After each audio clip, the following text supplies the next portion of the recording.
My name is Andre Feldman. I'm a researcher at the University of Bern and a co-developer of the Moxy Monitor.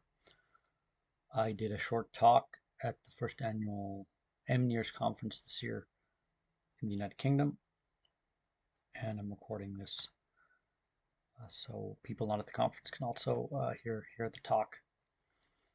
My talk was about muscle oxygen saturation, SmO₂, what this means and why we think it's important that different terminology exists in NIRS and what the terminology exactly is saying. To help us understand a little bit about this terminology, we're going to use a more common abbreviation here, SpO₂, as measured by a pulse oximetry device. We have an S, stands here for saturation, P stands for peripheral, and O2 for oxygen. What does this all mean? So the S stands for saturation, and saturation refers to something like a capacity and a medium. So how much capacity does a medium have to dissolve a given substance? So it can be salt in water, for example, or oxygen in blood, or hemoglobin. The important takeaway point here is this capacity component, this idea that there's saturation means like there's something like fully saturated or more saturated and less saturated and minimally saturated. Okay, so you kind of have like a max and min range for the term saturation that's relevant. P in SpO₂ stands for peripheral. This is location. This is kind of like where are we measuring saturation. Specifically, so the saturation of oxygen in this example, and we measure it in the periphery. This is different, for example, if we say change to an A, which is arterial saturation. Now SpO₂ should be very close to SaO₂. It's kind of a surrogate. They don't mean exactly the same thing. Okay, putting an A there changes it from a P, even if an A and P would be very close. And of course, then if you change it, put an M there for SmO₂, this means we're now measuring in the muscle. So this means we're not measuring in the arteries, we're not measuring in the veins, we're measuring specifically in the microcirculation of the muscle. Why is this important? There's a very nice NIRS review from 2029 by Barstow. I would recommend everyone reads. And Barstow does a good job at kind of bringing together a lot of these different terms that are used in NIRS research. And he does a good job in trying to sort out, well, can we find some common ground on which terms, which terminologies, which nomenclature we should use. So you often see different terms for O2HB, HbO2, oxy with HB and MB, and Barstow suggests, well, we just use oxy as hot, oxy bracket he. I really like these terms. I use them, and I think other people should use them as well. Where I have a disagreement is he does the same with StO₂. So he takes StO₂ as kind of the bracket term and fits all these other saturation and index terms in together. So he says, well, we have this StO₂, tissue saturation, and we're going to put SmO₂ and TOI, so tissue oxygen index, and tissue saturation index. We're going to put these together, and it's just going to should be considered the same as StO₂. I think there's some key differences here as to why you can't do that. The first one is more obvious. Okay, so if you change an M to T to the M, say is the A to the P in SpO₂ or SaO₂, if you go from StO₂ to SmO₂, this means something. So yes, muscle is tissue, but muscle is a specific type of tissue. Whereas tissue in StO₂ may refer just to a homogeneous mass, just like all the tissue together. You're not trying to isolate anything. Whereas if you say SmO₂, you're specifically saying we're just measuring in the muscle. Okay, so I think this is a very relevant difference. If you're saying you're measuring SmO₂, you're making a claim, a physiological claim, of course. Now, maybe a little bit more complex, but also important is the difference between saturation and index. Remember, we talked about capacity and substance and medium. The idea of a capacity being something like, the saturation is something like a maximum and a minimum point, right? Maximally saturated, minimally saturated. You kind of get a range. The assumption being that with oxygen, on hemoglobin and myoglobin, that there is some kind of a range there. Okay, you can be fully saturated or you can be fully desaturated. An index doesn't do this. So an index doesn't really have a top and a bottom point. It generally also doesn't have any units. Okay, so it's much more flexible. Obviously, it doesn't make any claims to accuracy at that point. It just makes claims to changes in the measurement. It's very nice, but it's not the same thing. Okay, so we argue that these are meaningful difference. If you call your measure an index or saturation, this means something. And if you say muscle or tissue, this means something. Okay, so if we say we're measuring muscle oxygen saturation, this means we're not talking about index, we're talking about saturation. We're talking about some reality to maximally and minimally oxygenated. And we're talking that the measurement site's taking place in the muscle. These things are very difficult. There's no gold standards for this. So there's an argument made for something like face validity. Face validity means it's not valid in the sense that you know the truth. It's valid in a deductive reasoning perspective. It makes sense that this is what we would expect based on information that we have. So we're going to lay out a case for this on what we should expect in terms of a muscle oxygen saturation. How we do this? Well, we can look up, well, what are oxygenation percentages from different molecules and in different states? Okay, so for example, when we measure muscle oxygenation or muscle oxygen saturation, that always includes myoglobin as well as hemoglobin. And myoglobin is always at rest highly saturated. Okay, so 100%. Okay, the arterial blood coming into the muscle is also highly saturated. It's like 96, 97, 98, 100%. So we know generally at rest, you have high oxygen values coming in. You have this pull of your oxygenation level upwards towards 100% because of myoglobin. If you do an occlusion protocol, you get a hyperemia response post-occlusion, where we're going to get these peaked oxygenation levels. SvO₂ is something like 85%. Okay. SvO₂ at rest, so not peak hyperemia, which is generally at rest, is somewhere 60, 70, up to 80%. Okay, so 70% in the case here.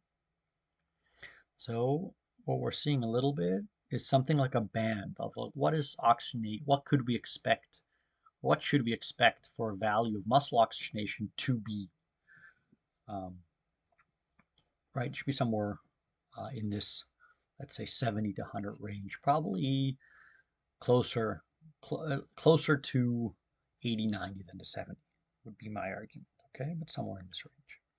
Again, the reason is how much of the signal is myoglobin, how much of the signal is hemoglobin, because of this pull to 100%, okay? So there's an effect here. Now if we go to the bottom end, so what's happening during exercise, or what is happening when we do occlusions, okay? What's happening to our signal? And so if you do SvO₂ post-occlusions, just a resting cuff occlusion, you get values down to 25%, okay, at least in this SmO₂ study. If you check SvO₂, so venous oxygen saturation, at 80% of VO2 max cycling, you're getting below 20%.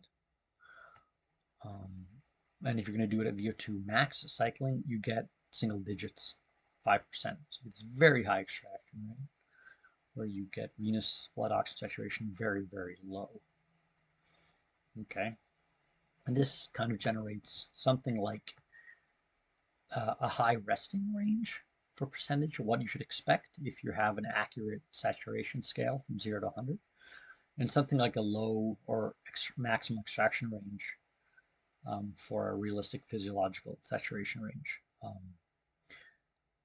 This is, of course, in fact, are we measuring the muscle? So the more you measure in the muscle, you would assume, because venous blood is mixed, you're doing a venous draw, you'd actually assume whatever you get in the venous that you'd be pushing that lower in the muscle value, right? So it's probably going to be at the low end, in my opinion, on of the max extraction range, more in the single digits than that 20%. So at the lower end of that. And then there's a strong case to be made for the top, that it's high, it's closer to 170, depending on the myoglobin contribution, which could be very substantial. Okay, so even with these ranges, discussion points, but we're getting a ballpark of what we could expect, and it also gives us a path forward with which, when we have a mNIRS device, how can we simply test this? Okay, you throw what you have an occlusion, and you kind of get these expected bands if the device is saying I'm measuring SmO₂. Okay. Here's a study that we published in 2019, and we did these occlusions, and we did the occlusions passively, so during the occluded state, no exercise, and then we did them in the occluded state with exercise. Okay, and you see these expected trends where you kind of get this somewhat linear decrease with a plateau, and then this hyperemia response in both the passive and the active trials. And these are the results. So there's numerous muscle sites here, the VL, the VM, to the whole quad, and the gastroc in the passive and the active trials. And what we see is that the minimal value, so what you get at the end of the occlusion and all these muscle sites, is really close to the bottom of this blue band, this expected SmO₂ band, this expected saturation band. And the hyperemia response, they are up at this like 80, above 80%. The hyperemia response also within this blue band, as we would expect, both for the active and passive trials. This helps with the visual a little bit. It's like you see these responses actually are. The blue line are these. This is the Moxy showing SmO₂ response during this passive occlusion. Right, and it bottoms out these plateaus down at 10%, so it's deep down in this blue band of what we'd expect, and it pops up over into the high band on hyperemia. The black line is a TSI response. Okay, so you get generally a similar shape in the sense that you get a desaturation curve, a plateau, and the hyperemia response. And it's actually very similar if you scale them. But what you see with the TSI is that it kind of hangs around in this white zone in the middle.